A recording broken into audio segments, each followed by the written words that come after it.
Right, so hello and welcome back to Books and Things, and welcome to another video, and welcome to the first vlog of Jane Austen July.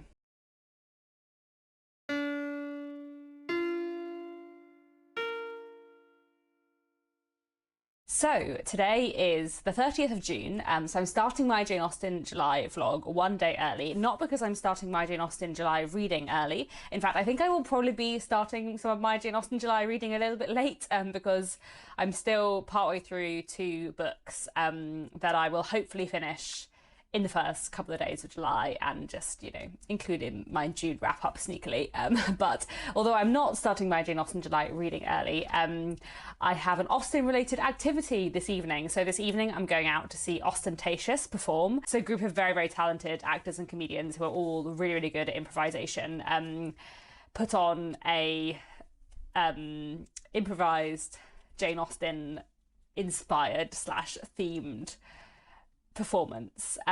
So how it works is at the beginning of the show they ask for titles and people in the audience suggest vaguely Austen sounding titles, and then the show is performed, and it's excellent. I have seen Ostentatious like probably more than 10 times now, because obviously it's improvised, so every show is different, and I am going with some friends and it's going to be excellent fun. So I thought I would tell you that and film a little bit of the journey. I can't film during the show, but I'll take some little clips. So looking forward to that, to start off my Jane Austen July a few hours early, and then I'll see what books I pick up tomorrow. I haven't actually made many plans about when I'm going to read what. I guess I will start Emma, which is the group read, tomorrow, and I might also start reading Jane Austen's bookshelf, and maybe I'll also read one of my little short reads to make myself feel productive at the beginning of the readathon. That's something I always like to do with a readathon. Start off with something really short so you feel like you've achieved something on day one or day two. I think Jane Austen July is going to be a bit of a weird one because I have a exceptionally busy first half of the month and then a much, much less busy second half of the month. So I feel like what I get read in July is going to be very, very weighted to the second half of the month.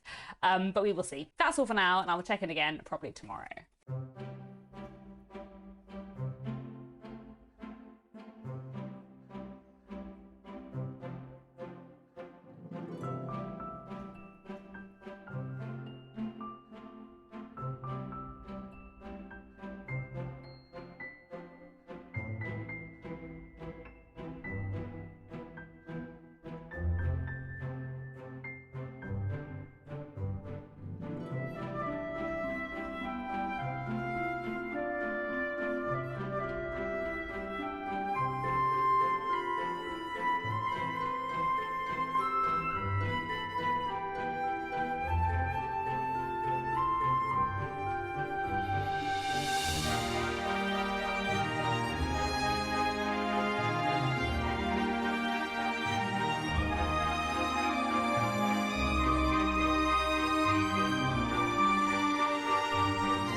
Hello again, it's now Tuesday the 1st of July. Happy Jane Austen July.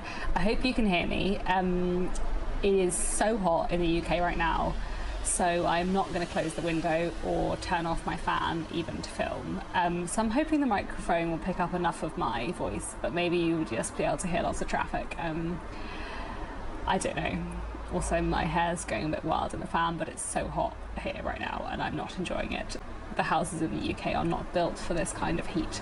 So there we go, the joys of climate change. It's meant to be a lot cooler tomorrow, which I am looking forward to very much. I have not enjoyed this heat wave at all.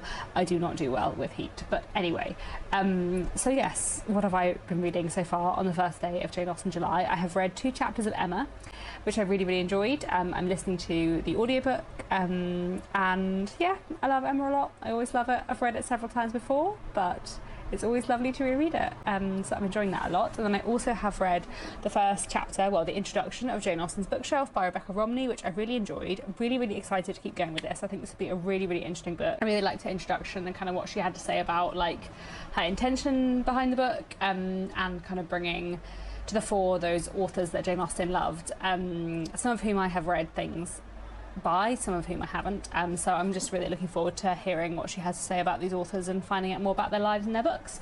And then I also read my Meriton Gazette, which I think I mentioned in my TBR. I got this as a birthday present, and I thought it would be a fun thing to say for Jane Austen July. It's just a pretend Austen-y newspaper, so it pretends to be like the first page is like Meriton and Pride and Prejudice stuff, but then the other bits in the paper have references to other Jane Austen novels too, so it was quite fun. It wasn't that accurate.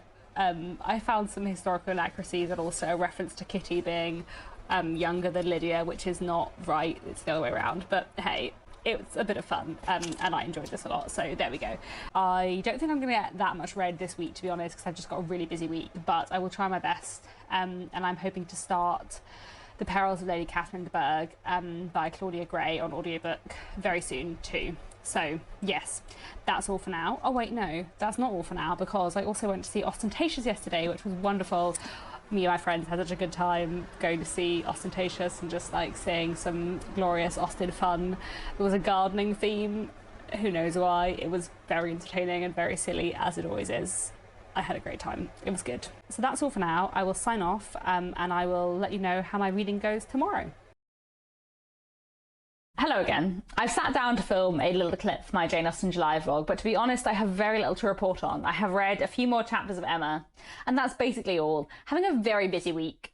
So I feel like this first vlog of Jane Austen July is going to be not that exciting. And then in the second half of the month, / the second 2/3 of the month, I will read a lot more than I have in this first third, probably, but it's fine. It's only the 3rd of July. I actually have nothing to report, so I will stop now, but I'm really enjoying Emma so far. It's such a delight, as it always is.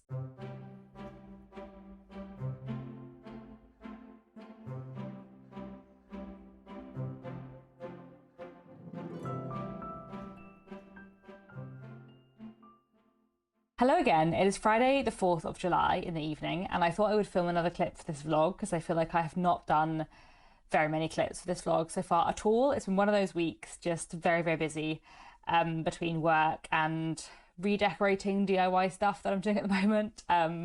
Just feel like I've had no time to sit down and read.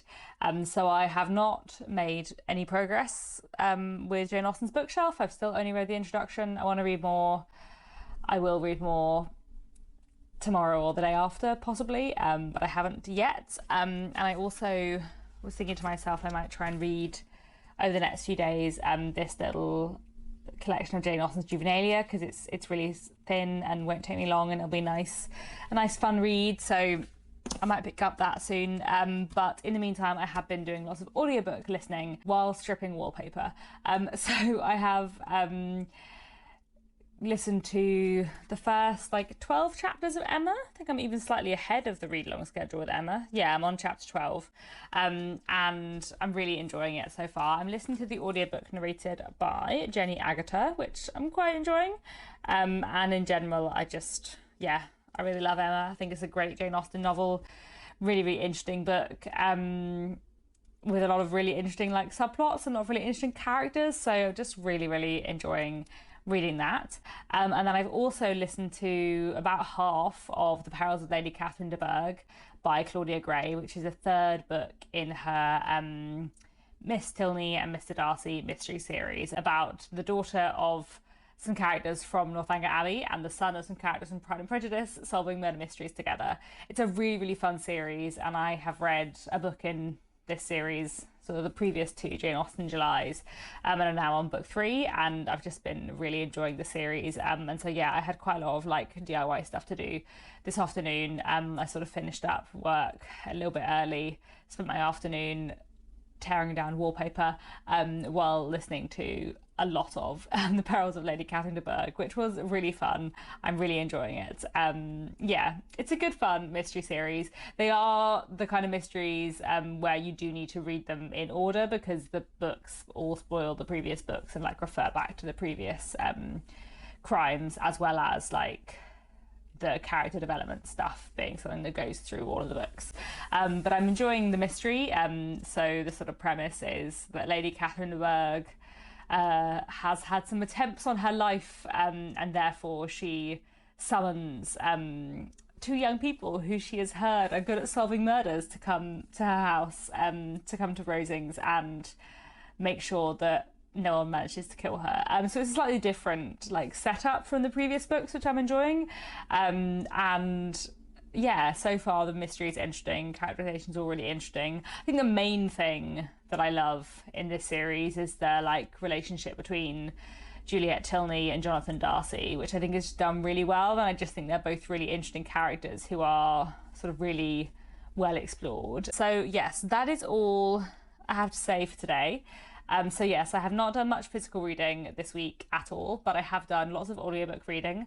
I'm not going to get that much reading done over this weekend because I have lots of work to do this weekend, just because of the way my deadlines and freelance projects have fallen.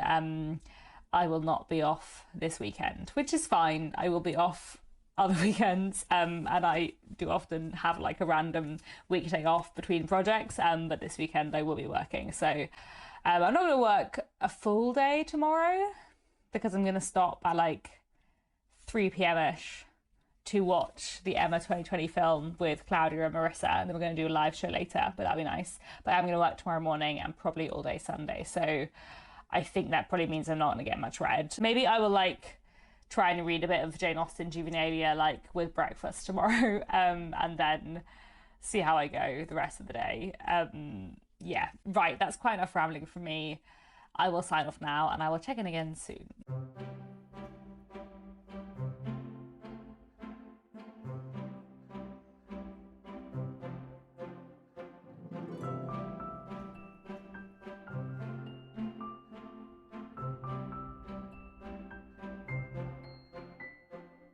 Good morning. I have just read Austen's Couples Early Romances, this little Jane Austen Juvenalia collection, which I really enjoyed. I have read all the stories before. I mean, I've read all of Jane Austen's Juvenalia like many times, but I do love it and I really have a good time with it always. So this contains 4 stories: Jack and Alice, Frederick and Elfrida, Edgar and Emma, and Henry and Eliza. And Jack and Alice is the longest and the best. Jack and Alice is my favourite piece of Jane Austen's Juvenalia, and I just love it. It's so fun and so ridiculous. All of her Juvenalia is really ridiculous, very like scandalous, full of young ladies behaving in ways they shouldn't, and not just like small ways they shouldn't, but big ways they shouldn't. Like, not only are the young ladies getting drunk, but they are sometimes commanding battleships and raising armies, and there's murder and suicide and scandal and young ladies proposing to young men, and like a lot of general silliness and a lot of like serious things treated in a silly way in a very entertaining fashion. So I really enjoy Jane Austen's Juvenalia, and that was a very fun, quick read. It was nice to do a little bit of reading before work this morning because I feel like I've done so little reading so far for Jane Austen July, but that is okay. I'll be back very soon with another clip.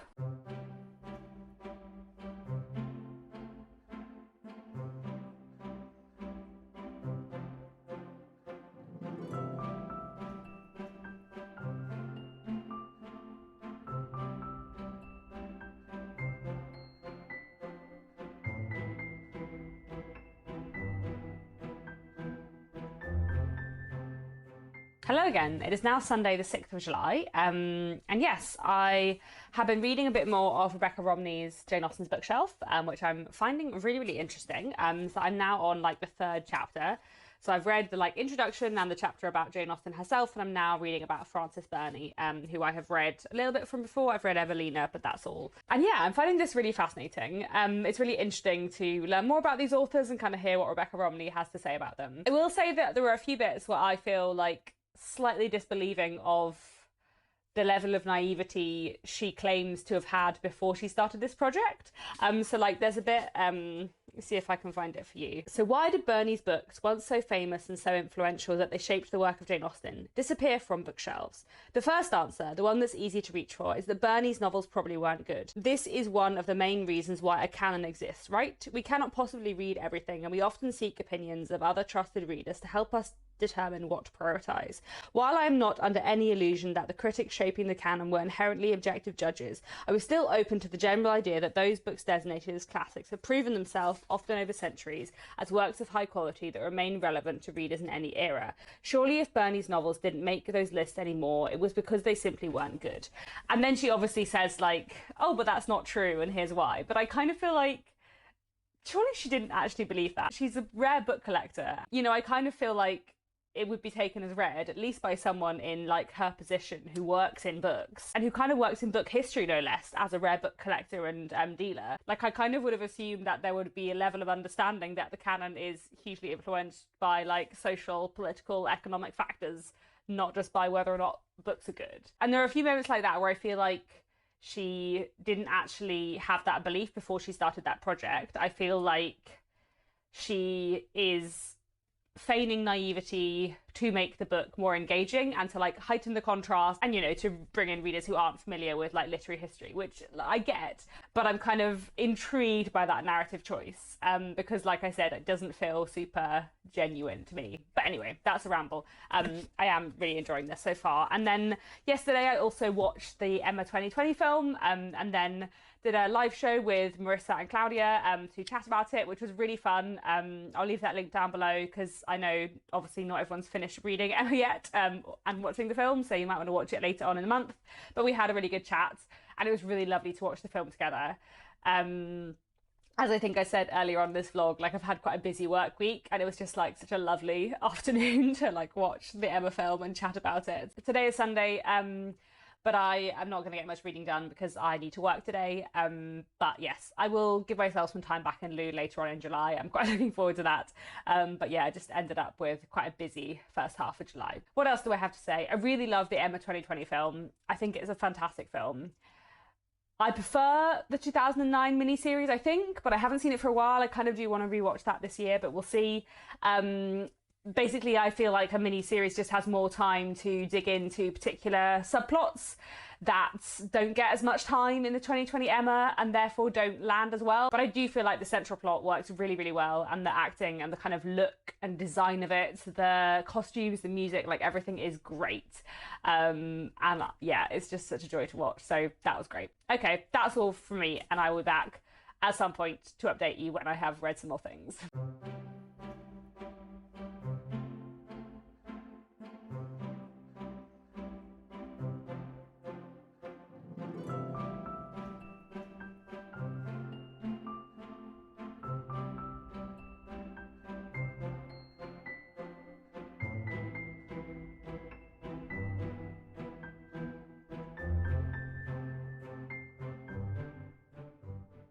Hello again, it is Monday evening and I do indeed have some reading progress to report today. So I finished off listening to The Perils of Lady Catherine de Bourgh earlier today. I listened to a fair bit of it over the weekend while doing like redecorating house stuff.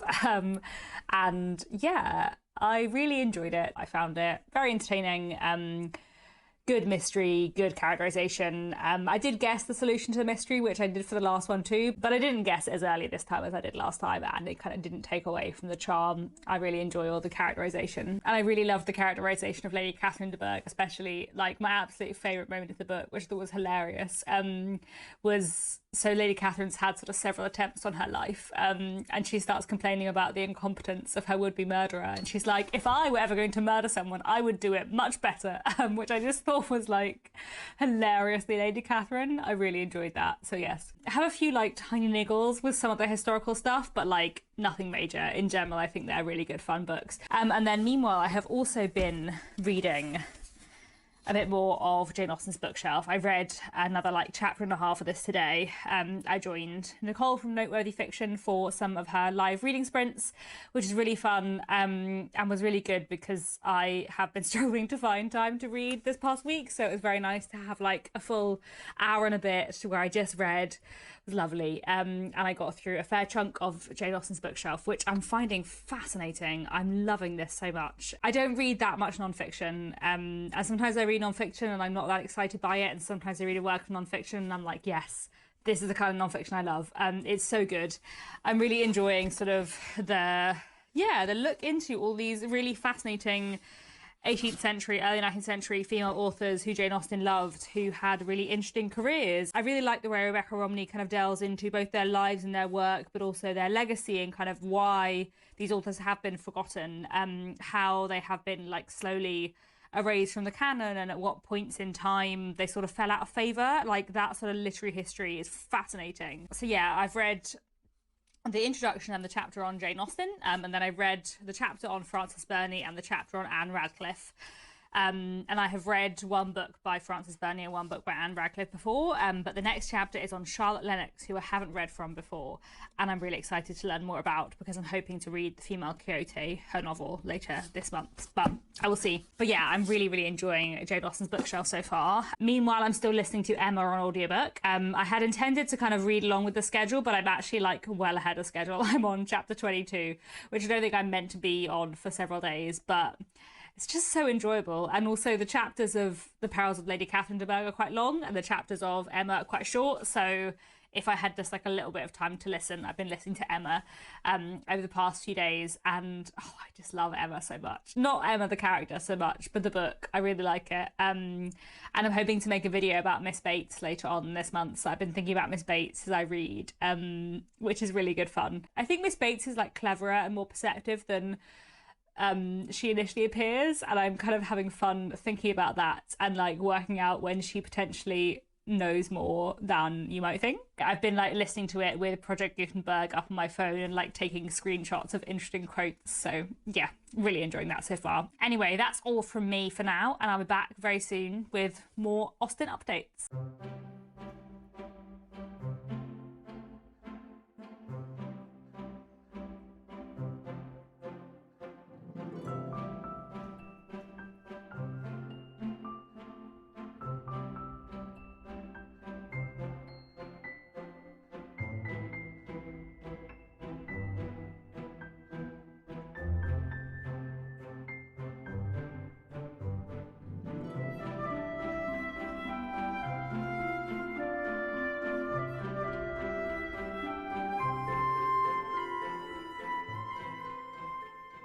Hello again. It is now Thursday the 10th of July, and I think I'm probably going to wrap up this reading vlog here and post it tomorrow, and then I will do another vlog for the next 10 days of Jane Austen July. I do have a few little updates for you. I haven't read that much more of Jane Austen's bookshelf, though I'm still really enjoying it, but I have started 2 other books, just, you know, as you do. I think that's probably subconsciously me feeling that I haven't read enough in Jane Austen July so far, and therefore starting lots of things at once for no good reason. But I have read the first chapter of The Grand Sophie by Georgette Heyer, which I'm finding really interesting so far. This is my first Georgette Heyer. It seems really fun, but I have a long way to go with it, so I'll see what I make of it further on. I also started reading Emmett by L.C. Rosen, which is a modern YA retelling of Emma. Again, I've only read the first couple of chapters. I'm reading this on my phone, just kind of, you know, every now and then. Again, so far, very fun. I'll see what I make of it. And then I've also started listening to The Mysteries of Udolpho by Anne Radcliffe, which I was meaning to read this month, but was like prompted or encouraged even more to pick up by Jane Austen's bookshelf. And I'm really enjoying it so far. I listened to quite a lot of it today while doing some redecorating DIY stuff, so that was nice, and yeah, it's really interesting. I felt like I listened to quite a lot of it, but it's a long book. I'm not that far through at all. I feel like I've just several hours in got up to like the beginning of the Gothic stuff. So we were following a young woman, Emily, and her father on their travels around Europe, but Emily has now kind of been left on her own in a mysterious place with a castle that no one wants to go to, so that's very exciting. And then yes, obviously I'm still listening to Emma as well, but I am a bit ahead of the read-along schedule, but I don't want to get completely ahead of the read-along schedule, so I thought I would pick up The Mysteries of Udolpho on audiobook too. So there we go. Those are the 5 books, I guess, that I will be taking over into the next 10 days of Jane Austen July. Do let me know down in the comments what you've been reading for Jane Austen July, and I'll be back very soon with another bookish video.